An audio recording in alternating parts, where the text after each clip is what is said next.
சக்கரம். ஸோ இந்த சக்கரம் துரோக சக்கரம். ஸோ இந்த துரோக சக்கரத்தை நம்ம இந்த இடத்துல பிடிச்சி இப்படி நம்ம சுற்றலாம். என்ன காரணம்னா, அனைத்து சமூக மக்கள், எல்லா மக்களும், உதாரணத்திற்கு பெண்கள், இளைஞர்கள், சாமானியர்கள், அரசு ஊழியர்கள், விளிம்பு நிலை மக்கள், விவசாயிகள், மீனவர்கள், வணிகர்கள், மாணவர்கள், பட்டியலின மக்கள், சாமானிய மக்கள். ஸோ இத்தனை சமூக மக்கள் இன்றைக்கு தமிழகத்தில் இதை நம்ம செக்டாரா பிரிக்கலாம். இந்த மக்களுக்கான ஒவ்வொரு வாக்குறுதியையும் நிறைவேற்றி தந்திருக்கிறோம் அப்படின்னு இந்த அரசு சொல்லுது.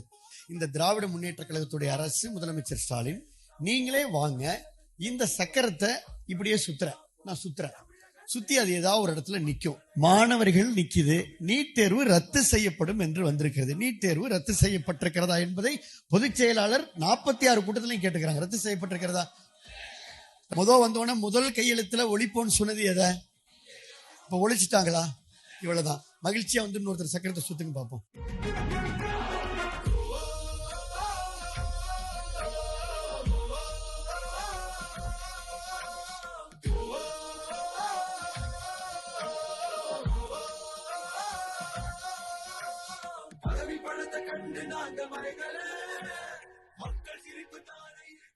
நிறைவேற்றப்பட்டிருக்கா?